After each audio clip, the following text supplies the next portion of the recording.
you can't be looking for a quick fix. You have to look for a guy that's going to put in the work, that's going to put in the foundation to be able to build this thing up, which is why I think it matters having somebody with those Indiana ties already. Man, that's what I noticed, just starting to follow. After doing the pods a lot this year, I started to really watch. I mean, over the years, I haven't really watched. But, I just started, understand that every time there was a new coaching hire, it seems like everybody wants the shiny new toy, the Lamborghini cruising down the street. It's good right now. You know what I mean? And I'm just happy that, Scott Dolson did his due diligence. And I'm sure he had some conversations with those guys who, and I'm not want to disrespect anybody, refer to them as toys, but, just the coach that's doing it right now. But, does that coach have ties to Indiana? Does he understand that this is a beast when it comes to winning and losing at this school? And no one really understands that more than Scott Dolson and more than Mike Woodson, who are close to the situation. So I'm glad he went away from that direction. Just like I told him, just give those guys a shot, interview them. In the past, they weren't getting a shot. Give them a shot. Let them give you their vision, and you might be surprised with what you get. And I think, Mike Woodson is a guy that, from what I'm hearing from my guys, is he's a coach, a player's coach, man. And he really is a positive guy. He's an uplifting guy. He wants to see everybody do well. And that's what I like to hear when it comes to, from an alumni perspective. I want to be able to say, all right, we support you, win or lose, brother. We behind you, you know what I mean? And not feel like, they don't want me back there, or, all this other stuff that's been going on over the last 20 years. So I think the Hoosier Nation should do one thing is exercise that we're not good at anymore, is exercise patience. we just not good at that no more. We want Michigan headed to the Final Four. We should be doing that next year. It's like, man, we might not even have a damn team next year. Like, what? Let's be patient. Let's wait and see. Let's get this man his 3 years that every other coach usually gets, 2.5 to 3 years, to start to build their culture, man. And then we can revisit it and see what happens from there. Yeah, I got to figure Indiana fans are still a little bit traumatized from that rebuild that took Tom Crean like 7 years to actually get it going again. Right. So I get it. But there's a lot of holes on this roster that you got to fix, and there's a lot of talent that you have to get into the program that you haven't had in the past. And the big thing for me, AJ, is, I mean, what's the Midwest known for? What's Indiana known for? Basketball. Yeah, shooting. Shooters. Yeah. Like, let's get some shooters on this Indiana roster. Like, why? How come they're shooting 31% from three over and over and over? Like, give me some shooters. You got shooters in that state. I know you do. Everywhere. Every gym on that roster.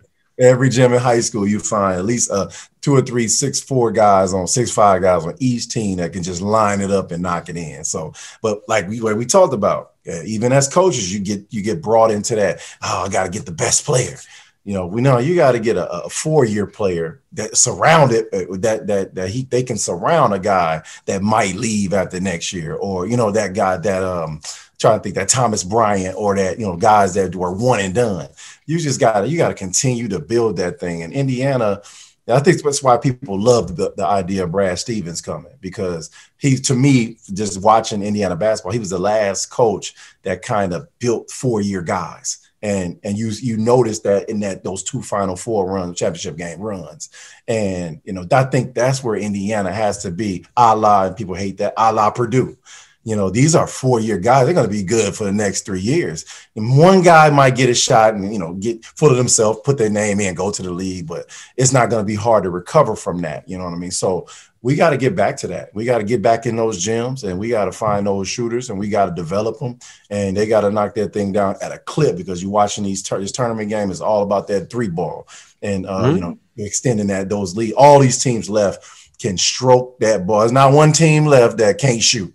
So we got to really hone in. I think he will, man. I think they have enough connections. Let's not forget about the Leon Rose, the worldwide West connections that Mike's bringing with him. He's a good guy. Guys like that are attracted to good guys like that. And those guys are historically known for being around the talent or knowing who the talent is. So let's not forget about that connection either. That's a heck of a connection up there. Yeah, I think actually, and I know this is an Indiana podcast, and I hope that you don't ban me for saying like that what Purdue's doing is what Indiana should be doing.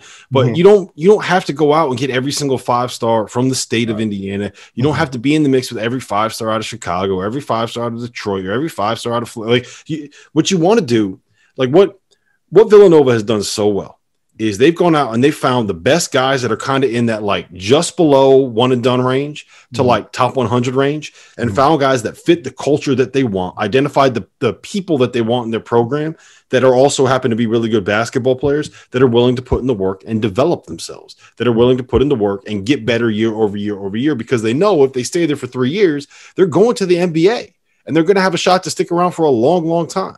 You know, it's one thing to be a one and done and get that first contract. The way that you really make money in the NBA is to be a role player for 10 years. Right. Yeah. You get that third contract, and even if it's just something where you're making like $3 million a year, you know how much money you can make if you're making like $3 to $5 million a year for 12 years in the NBA? Yeah. AJ, you never got to work again.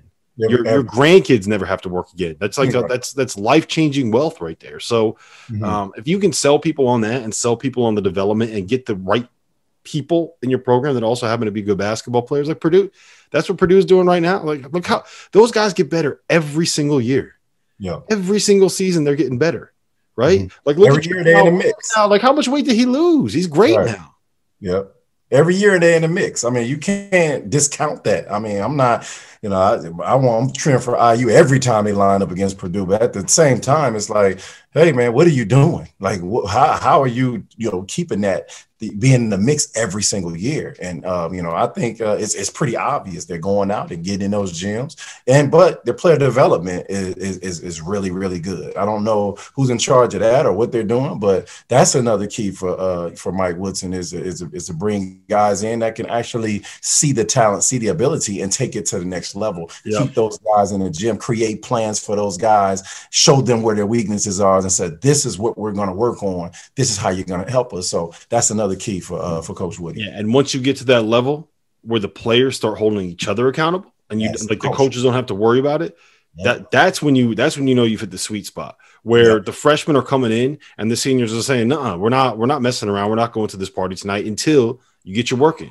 until you get your shots up, until you spend some time in our weight room, until you make sure that you do your jumping rope or your foot quick or whatever it is, whatever you got to do to get better that the coaching staff wants you to improve on."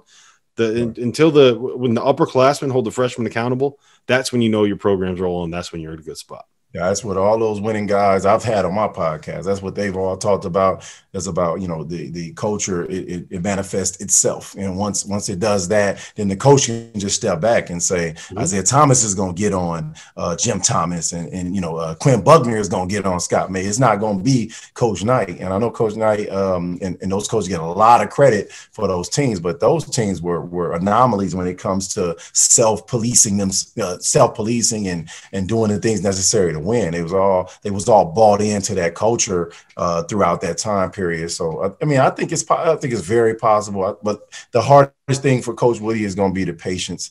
We're active on Twitter, so we see it all the time.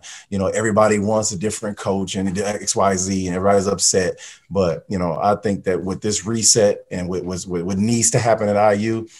This thing needs to be planted firmly on solid ground, and I think Coach Woody knows, exactly what needs to be done. Like I said, I think Scott Dolson, they have a plan. I can't see him hiring Coach Woody and say, "Well, go ahead and do what you got to do, man. You've been here before." It's like, no, you haven't. So there had to be conversation about that, and there has to be a plan in place. And I'm confident with that.